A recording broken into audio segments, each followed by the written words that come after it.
अब आज रविवार है तो कुछ चर्चाएं भी करेंगे। उसके पहले अपन ने जो नई जिनवाणी स्तुति प्रारंभ की है उसका भी अर्थ अपने को समझना, ताकि महीने भर में जो अपने को वो बोलेंगे तो उसका अर्थ समझ में आए और वो याद हो जाए अच्छे से। ये यहाँ मैं स्क्रीन पे दिखा रहा हूँ आपको। इसमें तो मेरे ख्याल से 5 नंबर थी शायद, है 5 का, है ना। देखो, दौलत राम जी की स्तुति है। पिछले वर्ष अपन ने 12 स्तुतियां भागचंद जी की देखी। मेरे ख्याल से 2-1 स्तुतियां और होंगी भागचंद जी की, बाकी लगभग सभी अपन ने देख ली। अब दौलत राम जी की स्तुति अपन देख रहे हैं। जिन वैन सुनत मोरी भूल। धुन भी अच्छी है। दौलत राम जी की विशेषता है, उनके जितने भी भजन हैं उनकी सबकी धुन आसानी से जीवान पर चढ़ जाती।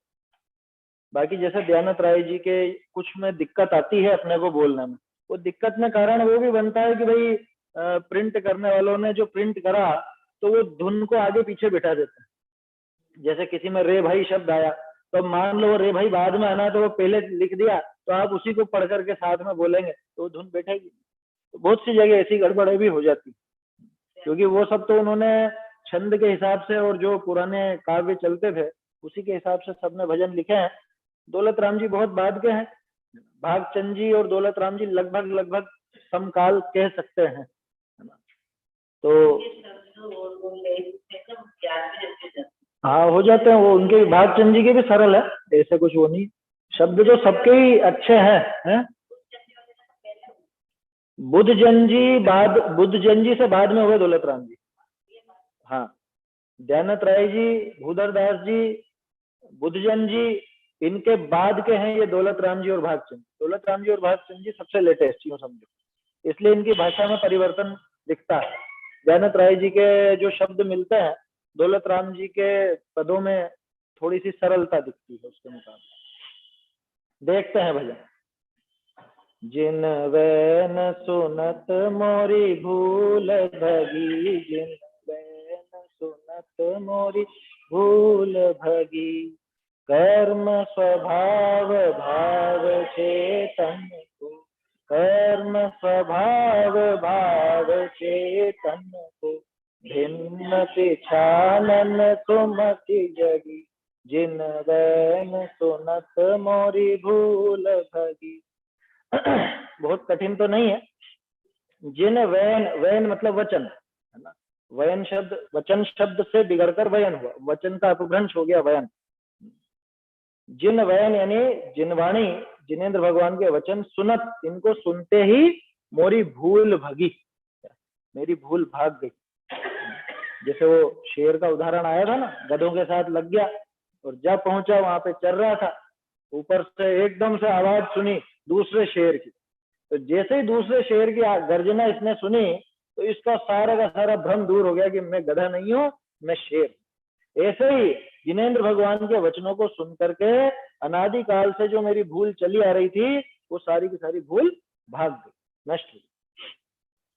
कर्म स्वभाव भाव चेतन को, एक तो कर्मों का जो स्वभाव है और जो चेतन का भाव है ना, चेतन की नहीं है ये, चेतन को है ये। कर्म स्वभाव भाव चेतन को, माने एक तो कर्मों का स्वभाव और एक चेतन का स्वभाव, इन दोनों को भिन्न पिछानन सुमति जगी, इन दोनों को भिन्न पहचानने के लिए मेरी सुमति माने मेरी सम्यक मति, सम्यक बुद्धि जाग गई है। अब ये इन दोनों में भिन्नता पहचान लेगी। कर्म स्वभाव और चेतन का भाव है, इन दोनों को भिन्न पहचानने के लिए मेरी सुमति अब जाग गई। किससे जागी? ये जिनवाणी का ही प्रताप है। जिनेंद्र भगवान के वचनों के अलावा और किसी में वो ताकत नहीं कि वो सोए हुए ज्ञान को जगा दे। आया समझ में? किसी में ताकत नहीं, जिनेंद्र भगवान के वचनों में ही वो सामर्थ्य। जो भी गुरु आदि हुए हैं वो सब उन्हीं वचनों का आधार लेकर के उन्हीं के आधार से भव्य जीवों को जगाते हैं। कोई किसी के बस की बात नहीं है। कुंदकुंदाचार्य खुद के वचनों से नहीं जगा सकते, वो जिन वचनों को ही उन्होंने आधार बना करके सब कथन। तोडरमल जी खुद के वचनों से नहीं जगा सकते, गुरुदेव खुद के वचनों से नहीं जगा सकते। व्यक्तिगत किसी के कोई वचन प्रभावशाली नहीं होते, उन वचनों में जिनवाणी हो तो वो प्रभावशाली हो जाता है। वो जो वजन होता है ना बात का, वो उस व्यक्ति की बात का वजन नहीं होता, वो जिनवाणी की बात का वजन होता है। वास्तव जिनवाणी के अनुसार जो कथन करता है उसके अनुसार मतलब उसी की बात वजनी कहलाती, उसी की बात सिद्ध होती है। सही ऐसा। तो जिनवाणी के प्रताप से ये मेरी सुमति जाग गई। अब इसमें जो ये है ना, आपके कैसे छपे, 5 लिखे क्या? पंक्तियां 5 हैं, वो असल में ये 2 पद हैं, 2 छंद है वास्तव में, 2 लाइन की पूरा पद बनेगा उसका। निज अनुभूति सहज ज्ञायकता, निज अनुभूति सहज ज्ञायकता, सोचिर रुष तुष मैल पगी, स्याद वाद धुनि निर्मल जलते, स्याद वाद धुनि निर्मल जलते, विमल भई समभाव लगी, जिन वैन सुनत मोरी भूल भगी। अभी ये 2 लाइनें देखेंगे ना अपन, तो आपको लगेगा यहाँ पे ऊपर की पंक्ति नीचे की पंक्ति से जुड़ी हुई है, इसलिए 2 का पद है। अपने को जो टेक है ना, जिन वैन सुनत मोरी भूल भगी, वो हर लाइन के बाद ना बोल के 2 लाइनों के बाद बोलना। निज अनुभूति सहज ज्ञायकता। अभी अनुभूति शब्द का क्या अर्थ? अनुभूति का अर्थ है स्वभाव, कि मेरा स्वभाव कैसा है, कि सहज ज्ञायकता। मेरा स्वभाव तो सहज ज्ञायक रूप है, माने जानने देखने रूप है मेरा स्वभाव। और कैसा जानने देखने रूप है? सहज। सहज माने कि जिसमें कोई उठा पटक ना हो, जिसमें कोई राग द्वेष ना हो। लेकिन हुआ क्या? सो चिर रुष तुष मेल पगी। लेकिन वो जो सहज ज्ञायकता थी, वीतराग ज्ञान था, वीतराग विज्ञान बोलते ना अपन, तो वो जो मेरा वीतराग ज्ञान होना चाहिए था, वो चिर अनादिकाल से रुष और तुष, रुष माने द्वेष और तुष माने राग। तुष माने संतुष्टि का भाव और रुष माने ये राग ही से, रुष माने सॉरी द्वेष, रोष, रोष बोलते हैं ना क्रोध। रुष का अर्थ द्वेष और तुष का अर्थ राग। तो अनादिकाल से मेरा जो ज्ञान, स्वभाव तो ज्ञान है, लेकिन अनादिकाल से ये इस मेल से पगा हुआ, ये ज्ञान राग द्वेष के साथ ही चलता। तोडरमल जी ने लिखा ना कि छद्मस्त का ज्ञान तो ऐसा है कि जो जानता उसी में राग द्वेष करने लगा। जहां जानने जाता है वहीं राग द्वेष करता, जहां इसके राग द्वेष का कोई प्रयोजन नहीं हो उसको भी जान करके राग द्वेष करता, कोई लेना देना नहीं हो फिर भी। क्या होता है ना, जैसे मान लो रास्ते से निकले कि अरे ये मकान कब बन गया, ये ऐसा क्यों बनाया, ये खिड़की इसने इधर क्यों रखी, उधर, अरे तुझे क्या करना है उसका? समझ बात कि तुझको क्या काम है उससे? कह रहे ये इतने ठेले क्यों लगे, आज किस बात की भीड़ है, क्यों है, क्या है? तू तेरे काम से काम रख। ये जो जानने जाता है, जिसे भी जानता है उसमें राग द्वेष मिलाता ही मिलाता। यह है जो निज अनुभूति सहज ज्ञायकता, सो चिर रुष तुष मेल। तो अनादिकाल से कायदा तो ये था कि चुपचाप जानता, उपेक्षा से ही जानता। वहां पे हान और उपादान क्यों घुसाया इसमें पहले? उपेक्षा मैंने वीतराग भाव, वीतराग भाव सहित जानता, वो सहज ज्ञायकता, वो मेरी अनुभूति थी, वो मेरा वास्तविक स्वभाव है। लेकिन अनादिकाल से ये रुष और तुष, इन दोनों राग और द्वेष रूपी मेल से पगी हुई, उस मेल से लिप्त है। ज्ञान वैसे तो शुद्ध है, स्वभाव तो शुद्ध है, लेकिन अनादिकाल से राग द्वेष का मेल लगा हुआ। अब मेल को धोने के लिए तो कुछ ना कुछ चाहिए ना, तो ये जिनवाणी आ गई। स्याद वाद धुनि निर्मल जलते हैं। ये स्यादवाद रूपी जो ध्वनि है, दिव्य ध्वनि है, जिनवाणी है, ये स्यादवाद की ध्वनि है एक तरह से। जिनवाणी रूपी निर्मल जल से, शुद्ध जल से विमल भई, कौन? वही जो मेरी सहज ज्ञायकता, वो जो मेरी अनुभूति, मेरा जो स्वभाव था। यह अनुभूति, वो स्वभाव और उसका यूं समझ लो जो परिणमन हो रहा है वो साथ में लेना। अनुभूति का अर्थ यहाँ पे आत्मा का अनुभव से मत लगा लेना। विमल भई, वो मेरी अनुभूति, वो मेरा स्वभाव विमल हो गया, वो मेरा परिणमन विमल हो गया, और समभाव लगी। ये वीतरागता है। पहले राग द्वेष था, अब समभाव आ गया। ये 2 पंक्तियां इसलिए एक साथ है ना, ये पद है। 2 छंदों का पद है ये वास्तव में। तो निज अनुभूति सहज गायक था, सो चिर रुष्टुष मेल थगी, गंदगी लगी हुई थी, स्यादवाद धुनि निर्मल जल था।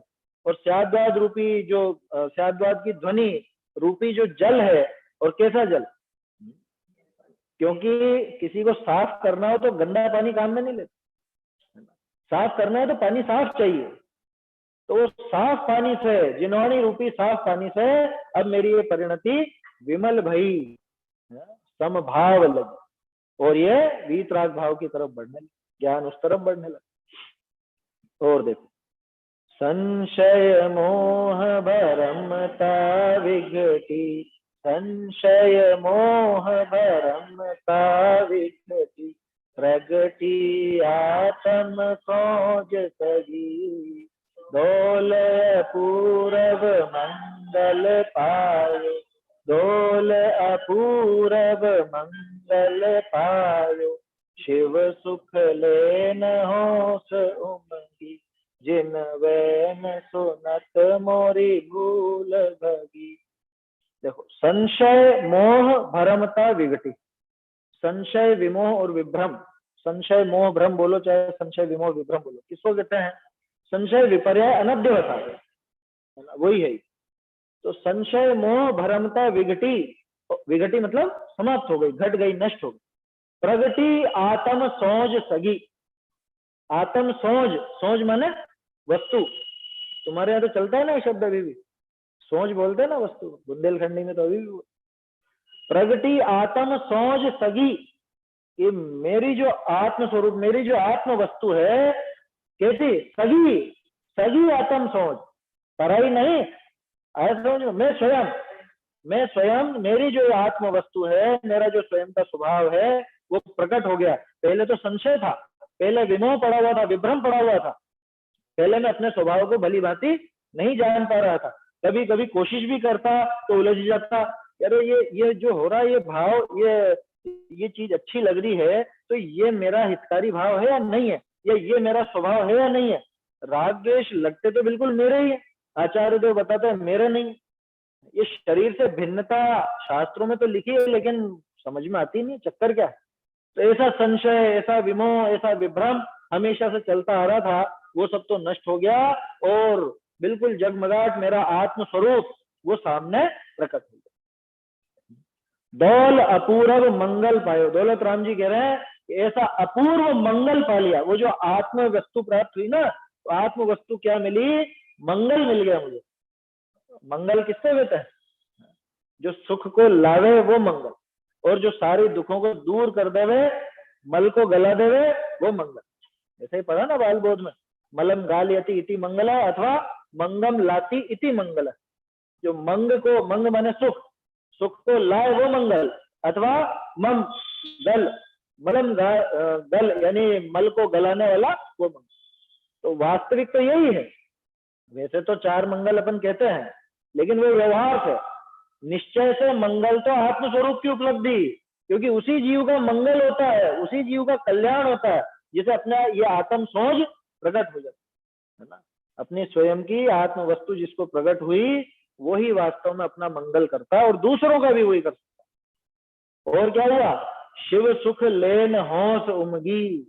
क्या वो शिव सुख लेने के लिए, मोक्ष सुख को लेने के लिए, मोक्ष सुख की प्राप्ति करने के लिए होश, उल्लास, है ना। होश बोलते हैं ना, बहुत होश आती जगत के कार्यों में कैसी होश रहती है, शादी ब्याह हो या कुछ और काम हो तो कैसी होश रहती है, उछल उछल के। और अरे कितनों को ही तो ऐसा देखा कि मान लो फ्रैक्चर हो गया हो, तो भी वो शादी में तो जाना, और थोड़ा बहुत तो ऐसे भले कुर्सी पे बैठे बैठे नाच ले, नाचेंगे तो जरूर है। तो ऐसी होश यहाँ तो उससे बढ़कर चाहिए, क्योंकि अनंत सुख की प्राप्ति करनी। तो अनंत सुख, उस मोक्ष सुख को पाने के लिए अब मेरे होश उमगी, ऐसी उमंगे उठी, जिन वैन सुनत मोरी भूल भगी। ऐसे जिनवाणी को सुनकर के भूल भगती है, भगनी चाहिए। भगे तो जिनवाणी का पढ़ना, सुनना, अभ्यास करना सफल है, और नहीं भगे तो फिर तो ऐसा अभ्यास पहले भी किया, समोसरण में भी होके आया जी, कोरा का कोरा। शास्त्रीय संगीत की तरह भी इस भजन को गाया जा सकता है। हाँ हाँ, गाया जा सकता है, बिल्कुल, है ना। तो शास्त्रीय धुनें हैं सारी की सारी। ये पुराने जो पद हैं ये सब शास्त्रीय धुनों पर ही आधारित हैं। और पहले भी शायद मैंने कहा होगा, मांगीलाल जी कोलारस वाले वो बहुत कायदे से गाते थे एक एक भजन, कोई भी भजन हो बहुत मजा आता है उनका सुनने में। कोई संगीत नहीं, अगर संगीत होगा भी तो बिल्कुल हल्का फुल्का, एकदम हल्का। हाँ, कभी कभी वो ढोलक वगैरह ले लेते हैं, लेकिन बिल्कुल वो शास्त्रीयता से चलते थे, है ना। और उनकी खासियत थी वो जिस जगह पे जो चीज फिट हो रही हो तो दूसरे भजनों को भी उसमें शामिल कर लेते। बहुत आनंद आता, सुनना चाहिए। हाँ है ना। आज सुबह सुन रहा था मैं, वापस याद आ गई पुराने, तो सुनने लगा। रेल चली भाई रेल चली, उसमें तो 2-3 भजन उन्होंने साथ में घुसा। बहुत आनंद आता है। आनंद का मतलब विचार नहीं है सारे के साथ। भैया क्या नाम है, क्या नाम बताया? कोलारस वाले, कोलारस वाले। इनके भजन यूट्यूब पे थोड़ी है क्या? अब मुझे पता नहीं यूट्यूब पे है या नहीं है। यूट्यूब पर है इनके, और मैंने तो अच्छा। प्रोग्राम करवाती थी ना, तो इन्हीं के भजनों पे बहुत प्रोग्राम करवाया। अच्छा, बढ़िया बढ़िया है। चलो यूट्यूब पर भी है तो भी कोई दिक्कत नहीं है। रोज का एक भजन ग्रुप पर चढ़ा दिया करेंगे, रोज सुबह सुबह सुन ले तो अच्छा, बढ़िया मजा आएगा, है ना, आनंद आएगा। चलिए।